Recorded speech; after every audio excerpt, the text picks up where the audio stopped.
So we'll get to the panel. You got to listen to me talk, but it's only for a few minutes. I will do a brief introduction. There we go. So I'm Austin Menker. I'm the new Extension Associate for Conservation Agronomy.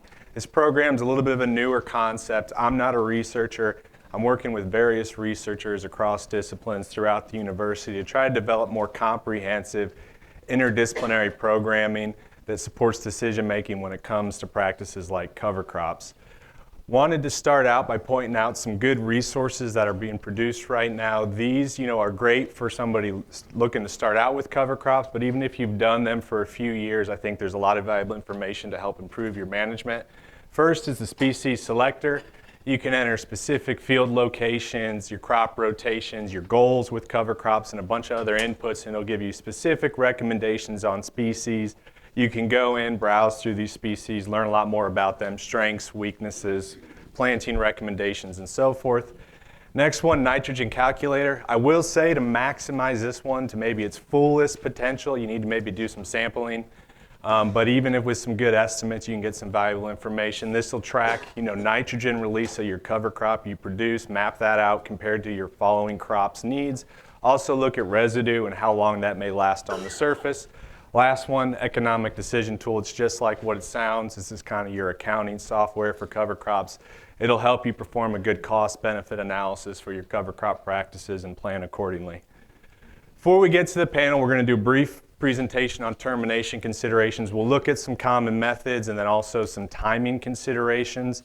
Starting out with methods, I'm going to look at two main ones, chemical and mechanical. I think they'll be the most applicable to the people in this room. First, chemical, just pre-emphasis by saying contact local experts for the best plan when it comes to chemical termination. But just like with any application, you have your basic considerations, what species you're targeting, growth stage, any concern with the following crop, other weeds you're targeting, the weather. If you're somebody already doing a burn down, this is great. It's an effective way to terminate a cover crop, also not really much additional time or cost. Some trends we have seen, if you have good dense biomass on your cover crop, pretty obvious, contact herbicide effectiveness is going to diminish a bit.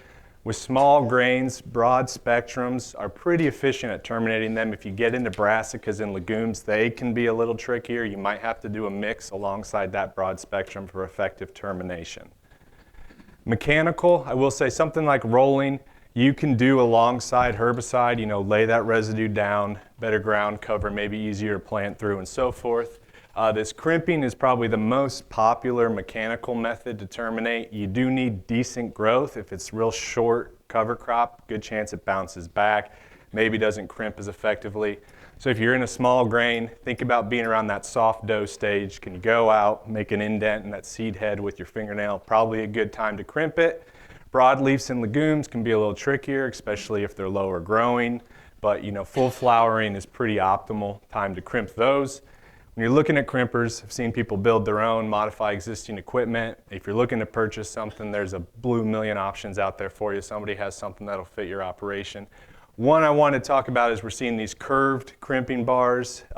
Positives there is it's less vibration, less bouncing while you're running it through the field. That's great for the driver, even wear and tear on your equipment, but it may not be as effective at breaking the vascular system. So just keep an eye on that if you're going that route. If you're doing crimping, think about your soil conditions when you're going to do it.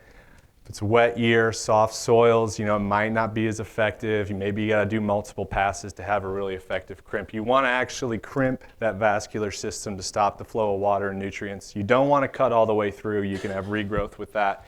Mowing and tillage, I know tillage isn't going to be a big thing here, but mowing on its own can be an option. If you're doing this, you want to go as low to the ground as you possibly can, be at reproductive stage for the best results. And if you're doing it with no-till, strongly recommend a flail mower, even distribution of the residue. But a lot of times I see mowing works best if it's followed immediately by tillage, so that's just something to consider. Going into termination timing, there's a lot of opinions out there. I've seen 6 weeks ahead of planting all the way, planting green, where you're planting into a living cover crop and terminating after. It's going to be up to you. A lot of considerations to think about. We'll walk through some of them. First one's pretty obvious. You delay termination, you're getting more biomass on that cover crop. Study we can see here, this is 2.5 week delayed termination. Across cover crops types, we saw significantly enhanced biomass. That's going to enhance a lot of benefits, especially something like weed suppression, nitrogen contribution, organic matter will enhance much more with enhanced biomass. That's great, but there's trade-offs, challenges with those later termination dates and enhanced biomass. First, think about your CN ratio. Something like, cereal rye, the more mature it gets, the higher that CN ratio is going to be, more nitrogen immobilization, probably an additional cost for you, for a nitrogen input before something like corn.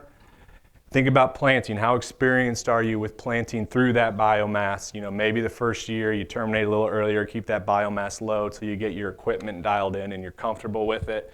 Think about the green bridge. Are you concerned with some pests, pathogens from that cover crop getting transferred to the next crop? If so, terminate earlier. Moisture is a big one. You got to be a little bit adaptable. Big one here is if it's a dry year, terminate early. Obviously, cover crop's going to be drawing out moisture. You want to let it get back up to a better level before planting. In general, the earlier you terminate before planting, the less risk there is of these challenges for the next cash crop, but less reward because you're sacrificing the biomass.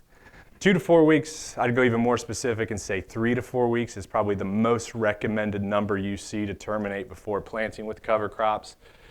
You get good biomass growth, but you got time for that residue to break down. It's a little easier to plant through, and you're disconnecting the green bridge a bit and letting moisture get back up. So have a plan, adapt to the weather like we talked about. I also strongly recommend looking at your specific insurance policies or any cost incentive program you're involved in. They may have specific termination timing requirements. I will say vast majority of them in this part of the country are going to say terminate before emergence of the next crop, but it's worth the time looking at your specific set of circumstances to make sure you're in compliance. Going to talk briefly about this field trial done here in Rowan County. This was cereal rye termination before soybeans. This team was Jenny, Philip Sloop, Wes Everman, and Rachel Van. They did 4 termination methods. 2 of them occurred 4 weeks before planting of soybeans. They did with and without pre-emergent. And then at planting, same thing, with and without pre-emergent. So a couple things we can learn here. First one, earlier termination resulted in better yields on the soybeans, likely because we reduced resource competition between that cover crop and early soybeans. The next takeaway was it was worth the investment for the pre-emergent. It provided better, consistent weed control and helped prevent any resistance issues. If you're still not convinced and you're gonna avoid, think, I'll use my cereal rye instead of the pre, just know there's gonna be variable results. It's really gonna depend on what you got going on in your field, and be prepared. You're gonna have to do probably a timely post application and maybe even a second one. So just something to consider. So now we'll transition to the panel. Like I said, that'd be short, but one of the reasons we picked termination for the quick topic was, first we get a lot of questions about it, but the other reason is it's the textbook example when you come to these events trying to learn something about cover crops, and some guy like me up here is only saying, well, it depends. It's because it really does. Success with cover crops will really depend on your specific farm characteristics, what your goals are, what other risks you had, what trade-offs you're willing to take on. So when you listen to these other growers and experts talk about what's worked for them with cover crops and what hasn't, it's really useful information, but always be thinking of ways to make it apply to your local context for the best results. First, if we can just do introductions, name, where are you from, what do you grow, and what goals are you trying to achieve by using cover crops? Is this on? Yeah, it is. Okay, I'm Jimmy Howard. I live in Rowan County in Lower Woodleaf. We're 2 creeks from Coolamy. So anyhow, me and my son farm there. We farm some land in Mooresville. We grow corn, wheat, and soybeans, cultivars, and pigweeds. We're trying to improve our land, increase our organic matter, feed the biology year-round. We're trying to recycle the nutrients that are left over from the previous crop. We're trying to capture the nutrients that are being mineralized by the soil when there's not a cash crop growing. We're trying to manage the soil moisture. If it's a wet spring, we let it grow. If it's a dry spring, we'll go ahead and kill it. We're trying to suppress weeds and control erosion. All right, so my name is Andrew White, and we farm in Cleveland County in Shelby. So we grow corn, wheat, soybeans, and a little bit of malting barley. I think our main goal is a lot to what he said is our biggest thing when we started was erosion control. That was the biggest reason we started, and also organic mass. And we're still learning. We've only been doing it about 6 or 7 years, so we've only had a 2 or 3 years of, I guess, rotation on the land. So we're still trying to figure some things out, but I'd say those are our main goals. I'm Teresa Apperson. I'm from Davie County. We grow corn, soybeans, wheat, oats, have hayland. And along with what they're saying, we're in the same boat. We have found a lot of weed suppression with ours. It's really helping with our palmer, so, that dicamba thing. We're wanting to hold the soil in place, and we're seeing that as well. We are no-till, have been since we went from tobacco to small grains. We're shooting for better fertility. We're wanting to build the organic matter, and we're wanting to increase our water filtration and keep that from running off. My name's Greg Moxley. I'm from Yadkin County. I grow soybeans and wheat and got some hayland also. The main thing about the achievement I started with was to try to stop erosion. I don't know if many people go through Yadkin County. We're not flat by no means, nowhere. If you see a flat place, there's water standing in it. So the erosion was the beginning of the row crop for the cover crop, and then the fertility and weed suppression sort of come along with it after that. And that was my biggest thing to start it. So. Okay, let's move into the next question. Tell us one cover cropping practice that works great for your operation. We had a little pet project bottom that's rye and crimson clover, or wheat and crimson clover, and that's just us planting in the jungle, and that it's coming up later. That's an optical illusion. We didn't plant it that thick, but it's the way I was standing with the camera. But the one thing that consistently works good for us is it's just me and my son. We do it all. We work on everything. We plant everything. We fix everything. We do the cover crop. So in the fall, we generally do everything, get the wheat planted, and then we'll spread our cover crop, which is typically we've just settled on straight rye. And if you looked at our ground now, you'd say I'm not a cover cropper. We shouldn't be on here because it's pretty small. But we'll go in there in 1st of March, and on the corn ground, we'll go ahead and spread our P and K. That'll have a little bit of nitrogen in it. It'll have probably, if it's DAP, it'll have about 18 pounds of nitrogen. And otherwise, we'll put about 5 gallons of liquid nitrogen out. That'll get it started. It'll really grow, and you'll get some biomass in time to plant. We do count those nutrients that we spread as towards our crop. We don't discount them off of our plant. There was a study done in the No-Till Farmer magazine in May of 2020. 40% of the nitrogen that's stored in the rye was available in 60 days. 75% of the phosphorus and 70% of the sulfur is available 60 days after you terminate it. So we do count those nutrients on our fertility program. So our practice, what we do, we started with, so originally we had a 3-point hitch spreader. So we spread into our soybeans. So we kind of wait right when they're turning yellow, right when they're starting to mature, and we spread through them with about a 95 pounds. We originally started just straight cereal rye. This past year we added some crimson clover as a blend, and a lot of that was based on some of the government assistance programs, to kind of a financial decision for us. But we really find that it works great spreading in that, because it kind of cuts out we can kind of get over a lot of acres fast. Now we're doing it with a high boy spreader, but we just feel like we can get over those acres, put something out, and kind of use the natural process and the maturing process in the soybeans to kind of allow our emergence. This year, like he said, our cover is just about this tall, so it's not worked very well. A lot of it laid there for a month, some 2 months. It's starting to come on, but it really seems to work great for us. The biggest thing we found is we spread a lot of litter, so we spread litter early. So what we've seen this past year, and we're kind of still learning, is the timeliness of killing later on. We're seeing a lot more tiller growth compared, so we're kind of having to use that to manage later on when we are terminating. So we feel like we're places we're not putting litter, we can allow it to grow a little further.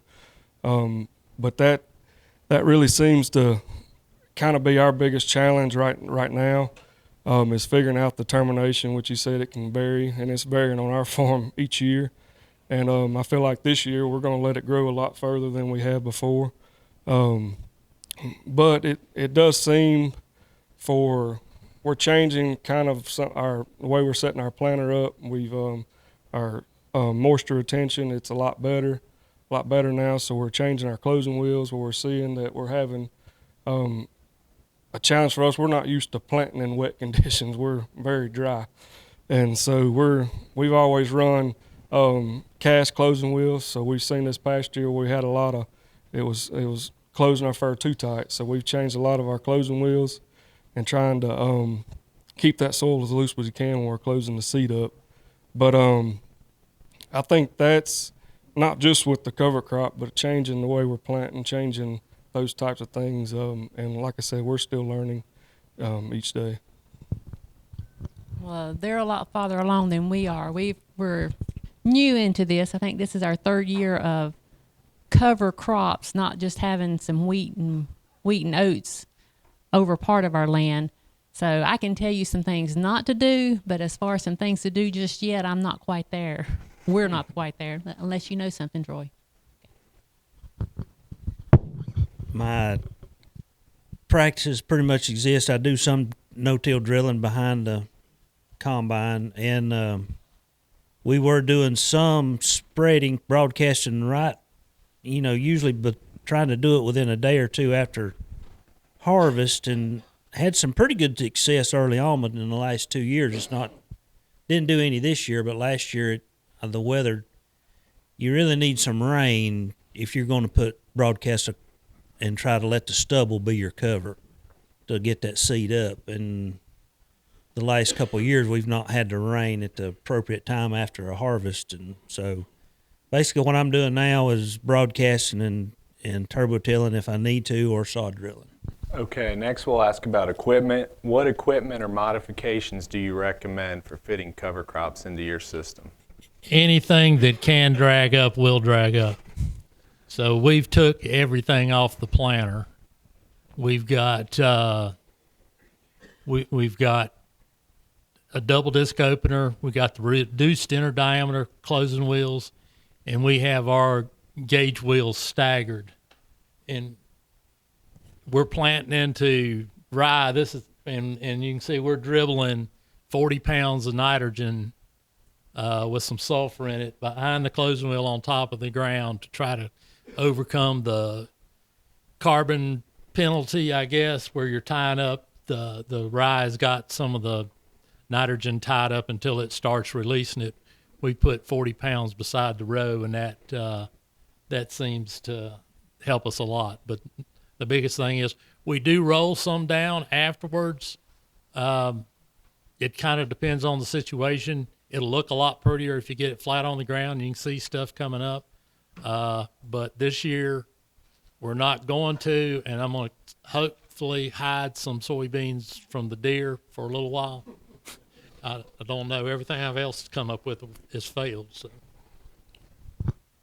a lot to what he said, you do drag up anything and everything, especially where we are putting litter and have more tillering where it's thicker. We don't have as great a seed to soil contact. And we were running row cleaners, but found the thicker the cover, the worse. That does not work at all. But we the biggest thing is changing our closing wheels. We're running the cast, but we are running more spike, trying to keep the soil a little looser on top of the ground just because of the moisture. Those years are different, so we still are running a cast spiked wheel to keep. So if we do have a drier year, we still can close the fur. But that's the main thing. I think we changed more equipment on the planter than we did as far as our application, just because we feel like our application process works best for us, more just time than anything. So for us, we got us a roller crimper, and last year we roller crimped right in front of the planter, which worked very well. And it was amazing what our planter, we never thought it would have cut through that massive mess, but it did, and it came up and things went well. So I do like a roller crimper, but we have the one with the chevron thing. I do recommend that. Don't try a cultipacker, a corn stalk chopper. Don't try turning the blades around on the stalk chopper. None of that works. Just go ahead and get your roller crimper.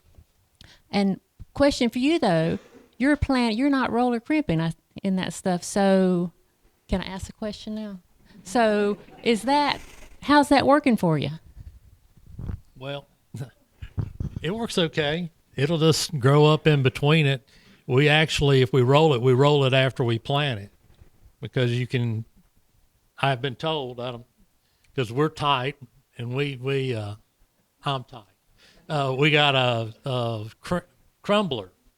That's a J&M crumbler, and we roll it down and it gets it flat on the ground. Sometimes we've done it when we were going to spread fertilizer and the rye was so tall that you couldn't get a good spread pattern, but it does make it look better. But yeah, it'll have your neighbors talking about you for a little while, but eventually the rye will fall down and the crop will grow through it. So no, it's kind of like a stripper header, just running rotten straw through there. Let me see if I had one more thing. Oh, another thing is if you're going to do this, we're to the point now where we are doing a cover crop mix. Our first year, we are pretty tight too. I got seed from one place and another place because they were cheaper at this one place at this one seed, and this other place was cheaper at the other one. And we did not get all of our cover crop planted because we were too busy trying to mix the blooming stuff. That just took way too much time for us. So we bought a mix this year, and we actually got everything planted, and it looks awesome, about yay tall. Yeah. So buy a premix if you don't have the way to mix it.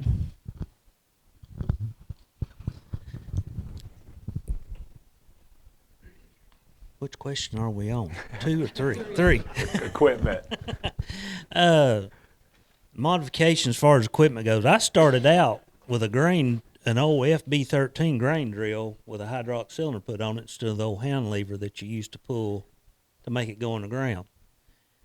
And I have since modified probably 3 to a half a dozen of those things, and they're all with neighbors now. I no longer have mine, but they work really, really well for just one single disc, and just running. If you're running barley, wheat, or rye, or a mix, I know it's a slow go and it takes you have to fill up pretty often. But if you got a teenage kid or somebody that wants to ride a tractor, he can get his belly full of it pretty quick. So, but I guess the one thing I did have some trouble at times in the beginning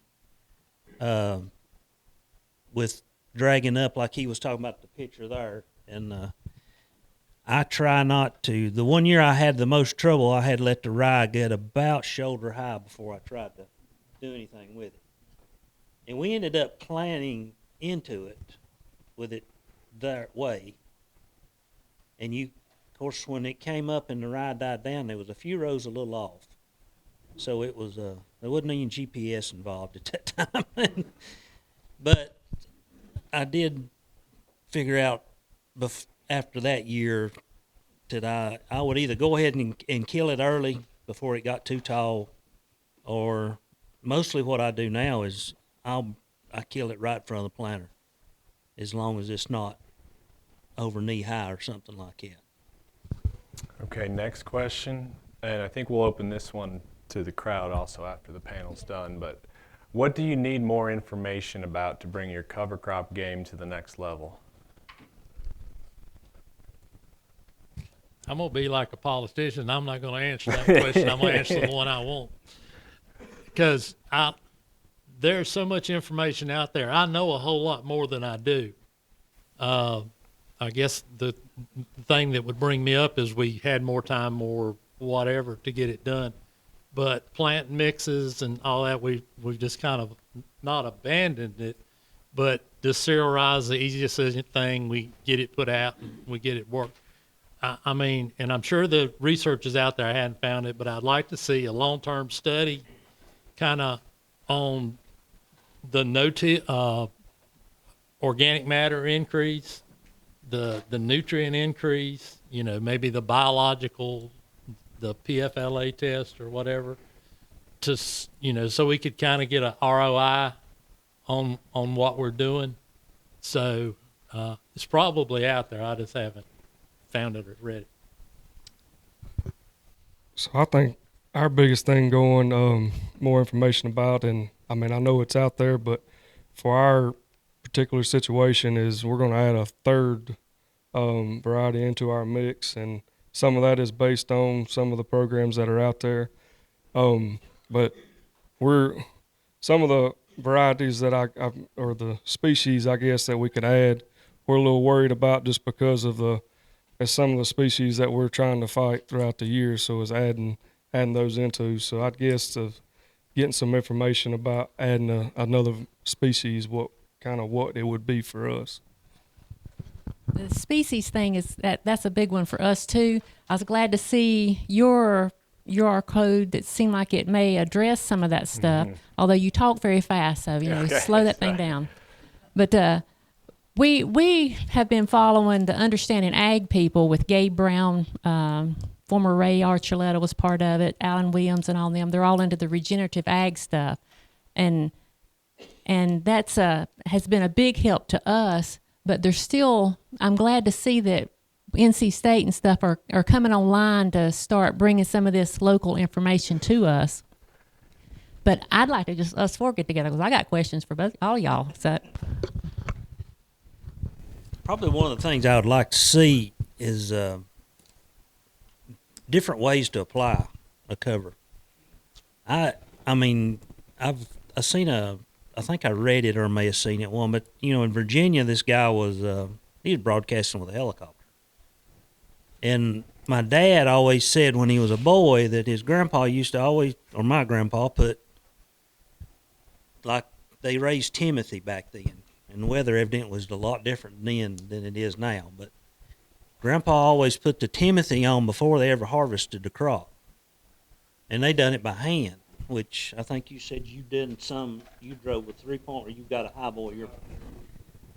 And that hurts my feelings when I have to drive over them beans and they're ready to cut. So, something to that effect is some way to apply this without having to, I guess, a quicker way to do it, or let the filth that comes off the crop be your seed bed. That would be. So based on this, it does hurt our feelings to drive through the beans, but we look at it as a financial point. So beans right now, just say $12 beans. So we figure about 2 bushels is what we're costing. So just say $24.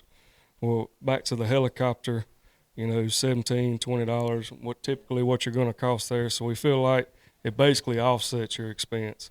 And we're not sitting there waiting on that helicopter. And our beans are not ready at the same time, maturity groups, whatever. So we're basing that off the maturity when that soybean is maturing out, when those leaves are yellow, because we have spread earlier when it's still green, but we found that did not work well at all. So waiting for those leaves right before they're about to fall has been the best thing, because you're getting the best cover on the seed, and it seems to kind of protect it. And back to when you're harvesting, it really gives there's just a nice green carpet kind of underneath. It really is, unless you do get a wet year in harvest, kind of where you get more growth where you can't get to the beans, that can start causing the trouble. But typically, if we can get through harvest without too many interferences, we can get it harvested before the kind of the cover start becoming a problem with the sickle. What's the third crop, the third species you're going to add? And then this past year, you Crimson Clover dry. Do you think you got the same effective spread with on the clover as much smaller seed? So he was asking me what the third species we were going to add into our mix, and my answer to that, we have not really decided that. We're still looking for information and the best option for us. And the spread pattern from the clover to the rye, I think one thing that it was the first year that we done that. So this year with the dry weather we had during cover, so our seeds sat there for a long time. So I think we do have some bare spots in places. So I think it was kind of a tough year to really see the pattern you have. I think the biggest thing kind of for us, we've tried our spread pattern. We kind of narrow it down if we overlap a little bit. We grow our own rye and we save it for seed. So, and that's one reason we do spread it, so we don't clean it, we don't do anything. And so but it seemed for the amount that we do have standing, it does seem we do have a pretty good stand. I think if you talk to the cover crop gurus, they'll tell you to have a grass, a legume, and a brassica. So, we've grown rape, we've grown radishes, ryegrass. People, you talked about this at the no-till conference, and I said I don't have to grow ryegrass, I just have to ignore it. So I think that a grass, a legume, and a brassica is kind of the normal mix. But now that is dependent on what you're going to grow next, right? Because we go for mainly grasses in front of soybeans, but we add those, grasses in your brassica behind soybeans, but add that legume for corn.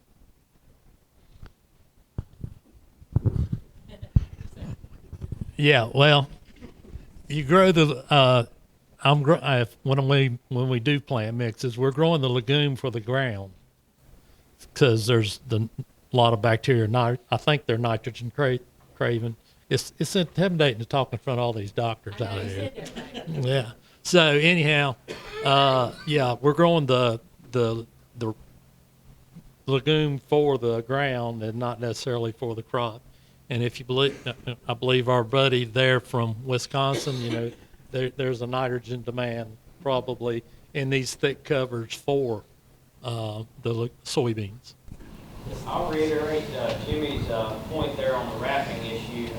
We've had Yetta row cleaners on our planter, and we start out with the spike style, and that was a disaster. I'll go ahead and tell you that. So we switched to shark tooth. With that beveled shark tooth, the wrapping issue, I won't say is gone, but it's so much better. So it'll actually fan that rye back. When we tried it in planting green, polished the hood of the tractor, and planted it even in dead, just crispy as brown. So it's worked out both ways. So that's one recommendation I can say is the shark tooth worked a whole lot better than the spike on row cleaner.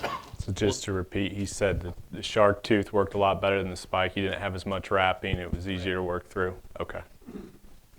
Well, that one that was wrapped up was a Kinsey row cleaner that just swept back, but it's not sharp. So how does cultivars take effect for y'all row crop, for your cover crop? Because when I did research for PMC, cultivars really affected a lot with biomass, really affected a lot with freeze, and we did multiple, it's research online with the PMC program for NRCS, how cultivars are affected through time and yield and biomass. So does that influence y'all any? Have y'all ever looked at that data and seen that cultivars were better in the field versus others? So just to repeat again, the question was about cultivars impact, any seen there. I couldn't quite hear all of it. I'm gonna have you to define what do you mean by cultivars? Just a different Yeah. species, or So just take, for instance, Racine clover. Racine clover has frosty, big B's, some regular varieties. So frosty will be most cold hard. yeah. It will go down to 10, even 0. I've seen it go down to 0 Fahrenheit for in Arkansas. Whereas a regular Racine clover won't even take freezing hard. It'll die. Just take cereal rye. So you have winter grazer, you have several other ones out there. Like you was talking about the soybean and deer problem. Something like winter grazer, I have seen that here, where deer will just go to that, just go to it. So it's more of a succulent, type of cereal ryegrass versus some cereal ryegrasses aren't as hardy and cold versus others. That's why I was asking, have you looked at the data they have out there at the PMC centers for NRCS? So you're like the winter hardiness between different cultivar, yeah. We have not ever had anything that didn't survive the winter. So we grow, that's North Carolina. It's a bruisey rye that we're growing. We usually use crimson clover because we've used woolly pod vetch. We've used the tillage radishes, but they'll die out, if you get down in the 20s. But we've used purple top turnips. They die out in the wintertime, but the grasses and the legumes pretty much make it through. Black oats. We did a black oats with Teresa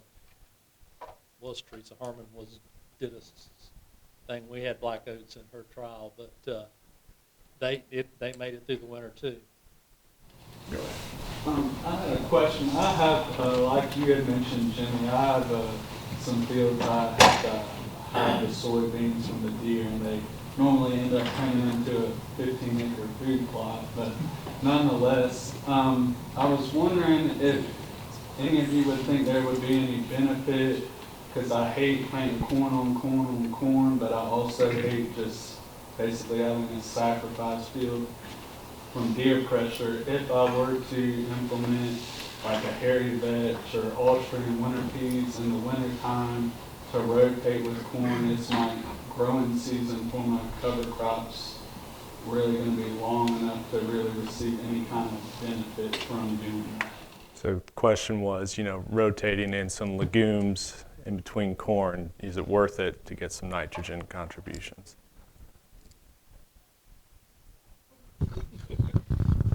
I would say yes, from what I've learned in my research and stuff.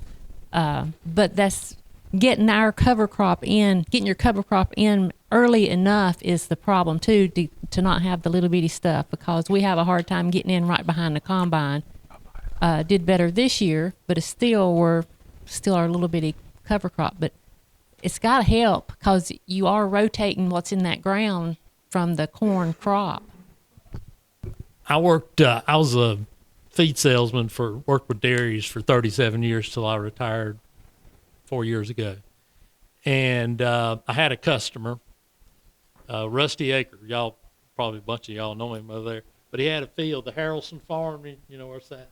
Anyhow, he sowed crimson clover one time, and he was always later than we were planting corn, because he's got to deal with manure from 1,000 cows, get it all spread before he can start planting corn. And I kept track of it. That crimson clover reseeded 5 years. That he planted one time, and it came back for 5 years straight. So if you're trying to get a legume contribution, but the main thing is, how long are you willing to wait? Because it's going to be May till you're planting corn by the time it blooms to get much nitrogen.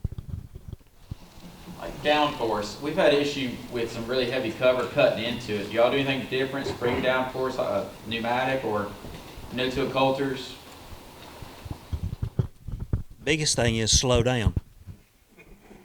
You don't, in heavy cover, you don't only, I've seen, you know, this 6 and 7, 8 mile an hour planting does not work for me, but that was the one thing I have found out.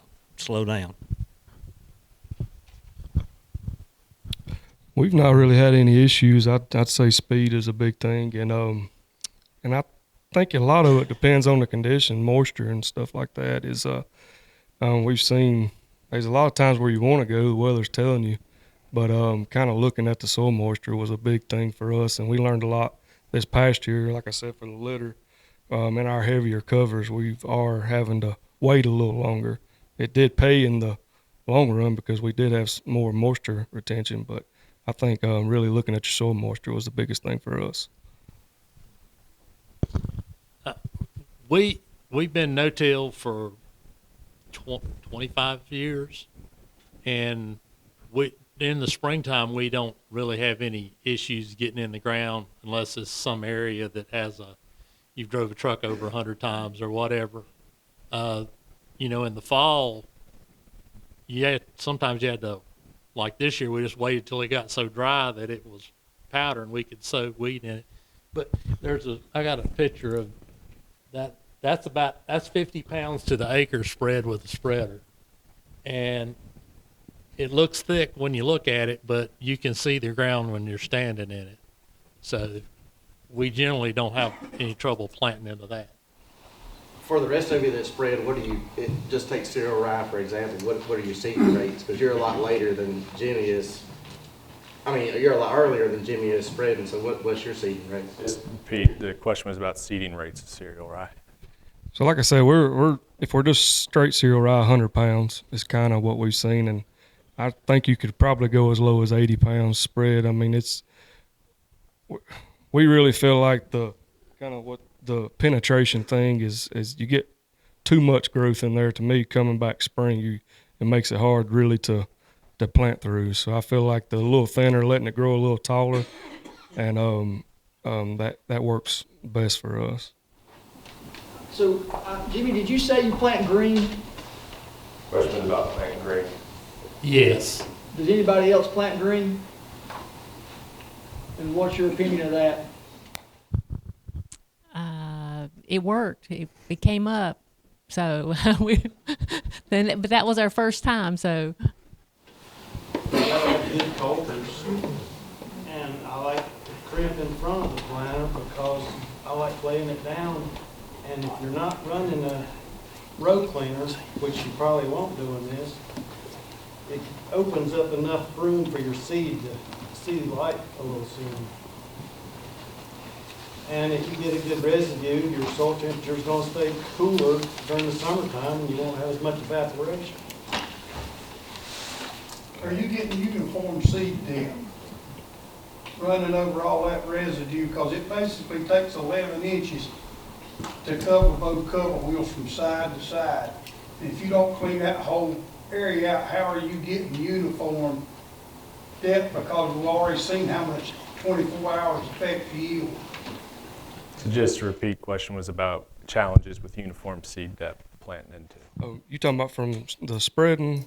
No, for planting corn, Planting how corn? are you getting with all that trash and residue? How are you keeping that seed depth the same? Because if this area here's a little thicker, the other one's not. If you don't swipe out that whole 11 inches to cover from gauge wheel to gauge wheel or depth wheel, Right. how are you getting the uniform plants? Because 24 hours coming up is a tremendous yield difference. So our biggest thing, we're terminating a lot earlier so we're basically knee high when we're terminating. So we typically don't have as much issue. Probably our more issue, which we're kind of learning based on that, is when we do see we have a thicker growth, it's more tillered growth, we're wanting to terminate a little earlier. We don't like not letting it grow as tall. So when we don't get the litter out or don't do anything, we might let it grow a little taller so we still have the same biomass on the ground. But as far as for us, we typically try to terminate it, so that's not an issue for us. Well, you know, we said we only spread 50 pounds, so it's not that thick.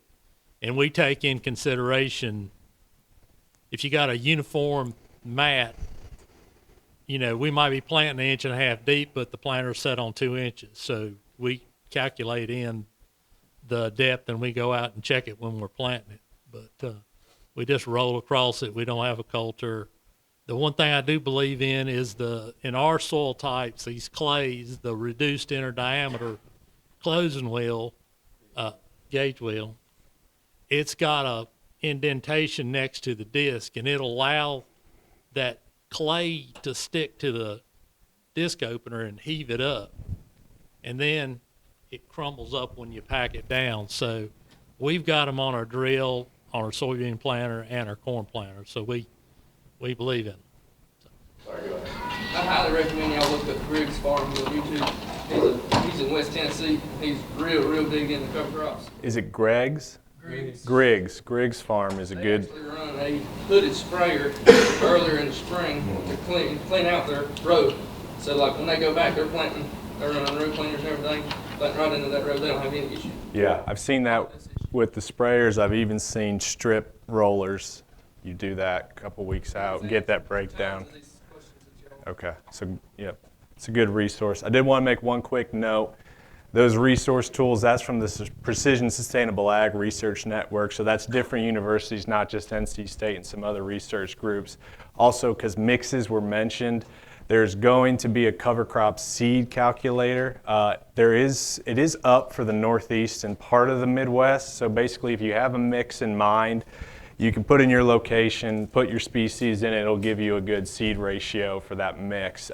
North Carolina should be up relatively soon. If you didn't want to wait, I know Maryland's up and they're in hardiness zone 7, so if you're in that zone, you could probably utilize that info as well. We got time for the last question, I think. What have you thought about doing but haven't tried yet when it comes to cover crops? Seeding crimson clover in August into soybeans after our second post pass to try to, so we can get a legume in the game. Mm-hmm. I would like to use, I would buy a drone if it wasn't for all the hoops you got to jump through to get to fly it. I know a couple of people that have them that didn't get to fly them this year. Mm-hmm. So I think that would probably be an answer, but that's the one thing that I like to try. I have noticed that when you sow like turnips or radishes, you get hard seed. And the following year, you know, you got some, when you're picking corn, you got some big old honking tubers out there.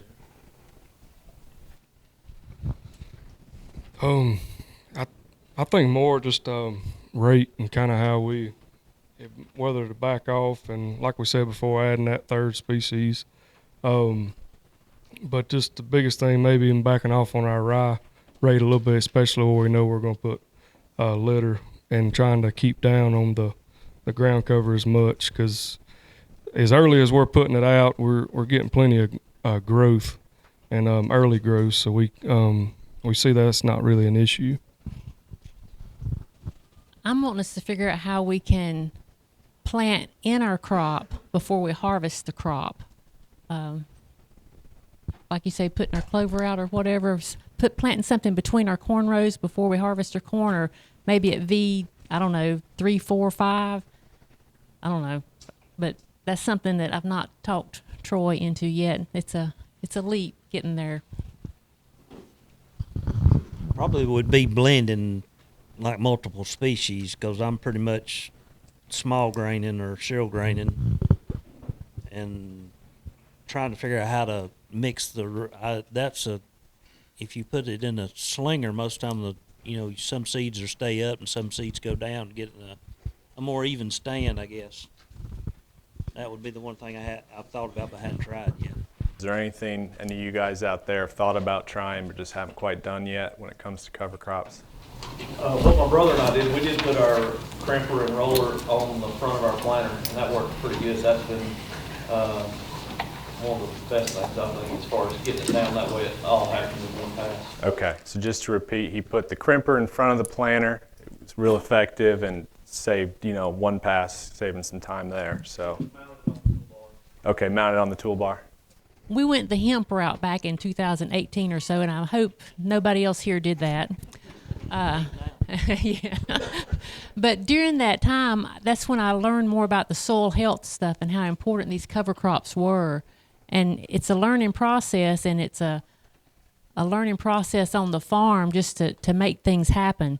But I don't know where I was going with that, but getting your biology going and stuff is a good thing. And I'm wondering, was talking about the bugs in the jug stuff earlier, and I'm wondering, has anyone done any studies on that to see how much of that biology is alive when you're adding it to it if it's coming in a jug? Do you know anything about that? I do not.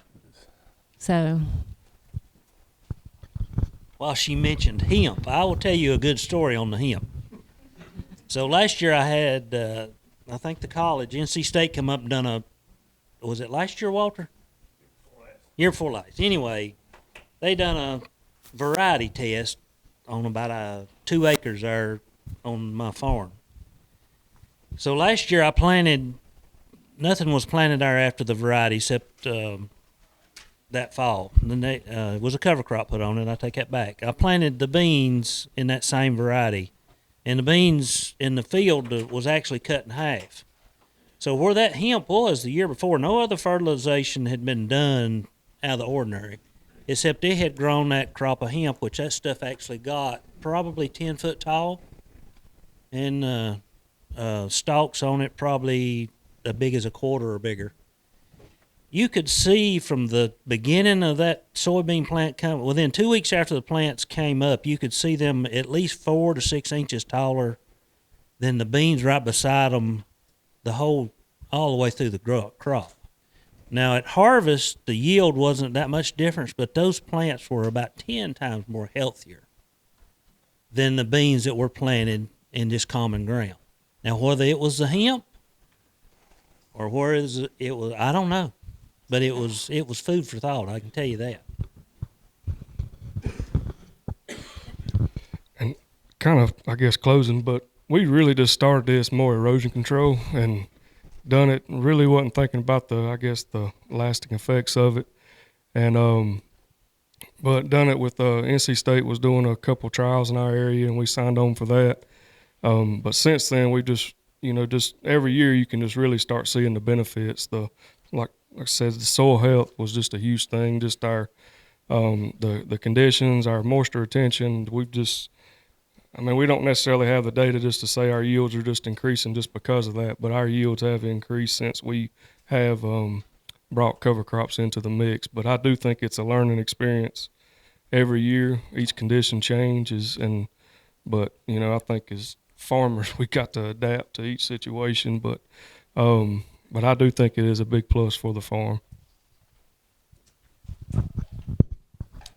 Well, I'm going to go with the bugs in the jug question here, because I guess we tried it 2 years, and